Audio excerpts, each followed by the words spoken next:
Assalamualaikum warahmatullahi wabarakatuh. Alhamdulillahilladzi anzala ala abdihil kitaba wa lam yaj'al lahu iwaja la ya'tihil batilu min baini yadayhi wala min khalfihi tanzilum min hakimin hamid. Segala pujian kepunyaan Allah yang telah menurunkan kitab Al-Quran kepada hambanya, dan Dia Allah tidak menjadikan pada kitab itu suatu kebengkokan. Kitab itu tidak didatangi oleh kebatilan, baik dari depannya maupun dari belakangnya, dan kitab itu turun dari Allah yang maha bijaksana, lagi maha terpuji. Ikhwaniddin, kajian Majelis Taklim Nurul Huda yang insya Allah dirahmati oleh Allah Subhanahu wa Ta'ala. Kita jumpa lagi dalam kajian untuk meniti ke dalam diri, untuk ma'rifatullah, untuk mengetahui firman-firman Allah sebagai petunjuk untuk kita. Namun marilah kita senantiasa bersyukur, menghargai pemberian Allah Subhanahu wa Ta'ala berupa keberlimpahan hidup, baik itu kesehatan, kesempatan, kenyamanan, kedamaian, keselamatan, dan kebahagiaan, yang semua itu adalah karena Allah Maha Pengasih lagi Maha Penyayang. Ikhwaniddin yang berbahagia, kita masih melanjutkan juga tentang kisah Bani Israel. Ya, Bani itu keturunan atau komunitas, bisa orang banyak ataupun bisa perorangan. Isra adalah orang yang berjalan. Eli itu Tuhan. Jadi Bani Israel itu orang yang mencari Tuhan, orang yang mencari kebenaran, orang yang mencari sesungguhnya jati dirinya, yang mau meniti ke dalam diri, mau mengenal dirinya, dan juga mau mengenal Tuhannya. Nah, ikhwaniddin yang berbahagia, kalau kita berhikmat pada diri kita sendiri dan kita mengetahui beberapa cerita atau kisah, bahwa Al-Quran itu kan ahsanul qasas, baik-baik cerita, ya, maka kita akan membahas sedikit di dalam surah Al-Baqarah yang berhubungan dengan Bani Israel. Sebetulnya banyak ayat-ayat di dalam Al-Quran, namun kita mulai dari depan, ya, dari ayat 47 itu kan nanti sampai 74, namun saya akan loncat dulu ke ayat yang 74, bahwa di situ Allah berfirman, a'udzubillahi minasyaitonirrajim, summa qasat qulubukum mim ba'di dzalika fahiya kal hijarati aw asadu quswah. Kemudian setelah itu kolbumu, ya, kalau di sini kolbu saya artikan kolbu, ya, beda dengan hati, menjadi keras sehingga kolbumu seperti batu, bahkan lebih keras, ya. Wa inna minal hijarati lama yatafajjaru minhul anhar. Padahal dari batu-batu itu pasti ada sungai-sungai yang memancarkan daripadanya. Ya, dari batu itu akan memancarkan sungai atau mata air. Wa inna minha lama yashaqqaqu fayakhruju minhul ma'. Ada pula yang terbelah, lalu keluarlah mata air daripadanya. Wa inna minha lama yahbitu min khosyatillah. Dan di situ tadi ada pula yang terbelah keluar mata airnya, dan ada pula yang meluncur jatuh karena takut kepada Allah. Ya. Wa ma'allahu bighafilin amma ta'malun. Dan tidaklah Allah itu lengah terhadap apa-apa yang kamu kerjakan. Ya, wajib yang berbahagia, di sini sebutkan, ya, setelah itu kolbumu menjadi keras. seperti batu, kemudian seperti batu, bahkan lebih keras, kan begitu. Ya. Jadi kolbu orang yang sudah terbuka mata kolbunya sebelumnya, ya. Nah, setelah terbuka tidak bisa memelihara, maka dia kembali tertutup kolbunya, bahkan lebih keras. Padahal di antara batu-batu itu sungguh ada yang mengalir sungai-sungai. Nah, kolbu itu kalau mengalir sungainya ya bisa membuka, nanti akan lembut kembali, kan begitu. Ada air yang memancar dan sebagainya. Nah, ada yang terbelah itu memancarkan mata air. Nah, yang ini berbahagia, walaupun kelihatan keras, tapi kalau bisa membelah batu itu, di situ ada sumber mata air. Ya, karena batu itu kan lambang daripada kolbu kita. Kalau ditutup lagi akan lebih mengeras. Yang dulu mungkin kita pernah tertutup, kemudian terbuka mata kolbu kita. Ya. Maka kalau tertutup kembali itu lebih keras. Tetapi kalau bisa ya menjadikan kita ini membelah batu lagi, kemudian memancar 12 mata air, ya. Di situ ada sumber mata air. Ya, kalau seseorang itu sanggup membelah batu yang ada sumber mata air itu, akan ada 12 sumber mata air. Ya, air kesabaran, air kelembutan, air kebijaksanaan dan air kearifan, air kelapangan, air keikhlasan, air kesejukan dan air keindahan, air kedamaian dan air ketenangan, air pengertian dan air kepasrahan, air kesadaran, air kesehatan dan air kenyamanan, dan juga air ketenangan dan juga air ketenteraman. Nah, orang-orang yang istiqomah memelihara batu atau kolbu yang terbuka, maka akan mengalir air kehidupan. Sehingga sekeras apapun batu itu, kalau kita sanggup membelahnya, maka ya akan ada meluncur jatuh. Nah, saat batu itu terbelah, apa yang kita lihat? Kita akan jatuh meluncur. Ya.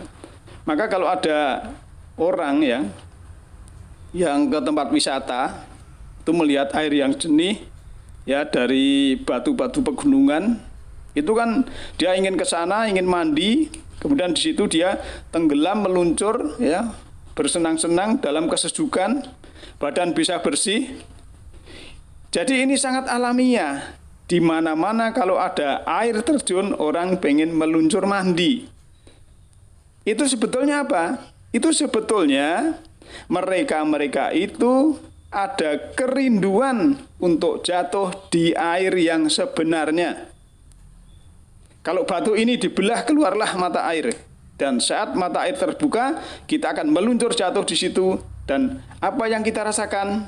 Yaitu tadi, kita merasakan ada air kelembutan, ada air kebijaksanaan, ada air kearifan, ada air kesejukan, ada air keindahan, kedamaian, ketenangan, dan lain sebagainya. Nah, di situ ada taufik, penuh inayah, penuh hidayah yang didorong dari dalam kalbu kita ini. Jadi sehingga kita bukan hanya sekedar mendapatkan petunjuk, tetapi kita memahami petunjuk itu dan kemudian kita amalkan dalam kehidupan sehari-hari sehingga menjadi energi kekuatan yang sangat dahsyat pada jiwa kita. Itulah sebagai penguasa atau wakil Allah. Maksudnya wakil Allah di sini adalah mewakili sifat-sifat Allah yang Maha Pengasih, lagi Maha Lembut, ya, dan lain sebagainya. Nah, kenikmatan, kesegaran hidup yang sangat luar biasa setelah kita berendam di mata air yang penuh kesejukan, penuh keterangan, maka beruntung sekali kita yang sudah bisa merasakan itu. Cuman satu, yaitu kita takut kepada Allah. Takut kepada Allah itu sebetulnya karena rindu. Takut kepada Allah itu sebetulnya takut tidak bisa kembali kepada Dia. Makanya orang yang takut kepada Allah akan mendekatkan diri kepada Allah. Ya, istighfar, mohon ampun, minta dibimbing ya, menjalani perintahnya, menjauhi larangan, dan selalu berbuat baik sebagaimana Allah berbuat pada kita. Kita suka membantu, suka memberi, suka menolong sesama dan lain sebagainya. Nah, yang berbahagia. Dan di sini ditutup ayat ini memang Allah itu tidaklah lengah terhadap apa yang kamu kerjakan. Karena Allah itu maha mengetahui, Allah itu maha bijaksana, Allah itu maha cerdas, luas ilmunya, maka tidak mungkin yang kita kerjakan ini kelewatan. Dan Allah mengetahui kolbu kita tertutup ataukah terbuka, kolbu kita ini mengeras atau lunak. Nah, itulah yang harus kita mengetahui untuk meniti ke dalam diri, mengerti jiwa-jiwa kita masing-masing. Kemudian naik sedikit ke ayat 73. Di sini disebutkan fakulnat ribuhu bi ba'diha kadzalika yuhyillahul mauta wa yurikum ayatihi la'allakum ta'qilun. Lalu kami berfirman, ya. Kami berfirman, pukullah mayat itu dengan anggota sapi betina. Nah, kan mayat itu sesuatu yang mati. Pukullah dengan anggota sapi betina. Kalau memukul itu dengan apa ya? Kita memukul dengan tangan, bukan dengan kaki. Ini perintah untuk menggunakan tangan kita. Untuk apa? Untuk memukul batu agar terpencar, ya, agar terpancar 12 mata air. Demikianlah Allah menghidupkan kembali orang-orang yang telah mati kolbunya. Nah, apakah kita ini kan dulu pernah mati kan? Dulu kita mati itu apa yang kita rasakan? Ya, jadi ketika kita mati, jiwa kita dalam kegelapan untuk hidup menjadi jiwa yang dalam pencerahan, syaratnya hanya satu kata Allah, yaitu membuka mata kolbu. Atau pukullah mayat itu pakai sebagian anggota sapi betina. Nah, setelah jiwa kita hidup dalam cahaya, semua kehidupan akan menjadi indah. Musibah berubah menjadi berkah. Orang yang menjahati kita pun menjadi sangat indah karena mereka itu dihadirkan oleh Allah supaya kita menjadi orang-orang yang hebat, menjadi orang-orang yang kuat. Oleh Allah, orang-orang yang hebat, ya, orang-orang yang hebat tidak ditumbuhkan di tempat yang lemah. Kalau kita melihat peribahasa itu, pelaut yang ulung adalah yang terbiasa di ombak yang besar, bukan di ombak yang kecil. Maka rahasia-rahasia Allah yang telah dibukakan kepada kita ini sebenarnya untuk meniti ke dalam diri, baik itu kisah-kisah apapun untuk pencarian. Maka sebetulnya Nabi Musa, kisah Musa itu adalah kisah seorang yang mencari dan mencari. Sehingga walaupun dia itu sudah nabi, sudah rasul, ya, dia masih disuruh mencari kepada seorang hamba yang diberi rahmat dan ilmu laduni dari Allah. Nah, berarti sifat daripada ilmu Allah yang berupa tauhid, kecerdasan semesta, itu ibaratnya air yang selalu mencari ke tempat yang bawah. Samudra itu tempatnya bawah. Air pegunungan ke samudra, air sungai ke samudra. Nah, itulah bagi orang-orang yang rendah hati, rendah diri, ya, tidak sombong, tidak takabur, tidak merasa lebih pintar, tidak merasa lebih baik dari yang lain. Dia akan mendapatkan ilmu-ilmu dari mana saja yang Allah akan memberikan, seperti samudra itu mendapatkan air dari pegunungan, dari sungai. Ya. Bahkan yang nama samudra itu kenapa asin? Ya. Termasuk kita manusia ini kan asin keringat kita ini. Sebab apa? Yang kita makan itu bermacam-macam. Begitu juga samudra yang rasanya asin itu karena dari sampah, dari air jernih dan lain sebagainya. Nah, bagi kita yang seperti samudra, apapun bisa kita tampung karena orang yang mau merendahkan diri, disitulah akan masuk ilmu Allah yang sangat luar biasa di semesta ini. Tetapi kalau dengan kesombongan, dengan membanggakan diri, ya, bahkan merendahkan orang lain, menganggap orang lain itu ilmunya sedikit, ya, dia merasa lebih pintar, lebih ini, nanti tidak akan dapat ilmu, nanti ya itu saja, stagnan. Tapi kalau kita mau merendah seperti samudra, karena air mencari tempat adalah tempat yang rendah, tidak mungkin air mencari tempat yang tinggi. Nah, tugas kita adalah rendah hati, rendah diri, ya, di hadapan Allah, di hadapan manusia yang lain. Ya, jangan sampai kita bertemu seorang itu kehilangan kedamaian. Maka harusnya kita ketemu siapapun bisa mendamaikan. Jangan sampai kita malah menjadikan orang lain itu tidak damai kalau ketemu dengan kita. Dan mudah-mudahan kita bisa mendapatkan air kehidupan dalam arti yang sebenarnya petunjuk Allah, dan kita akan bisa memahami dan kita aplikasikan dalam kehidupan sehari-hari. Dan mudah-mudahan kita dibimbing oleh Allah Subhanahu wa taala dalam sisa umur kita ini, sehingga kita diberi kerahmatan di sisinya, termasuk juga di akhirat ataupun juga di dunia ini. Demikian malam ini, nasrun minallahi wa huwa qarib. Alhamdulillahirabbil alamin. Assalamualaikum warahmatullahi wabarakatuh.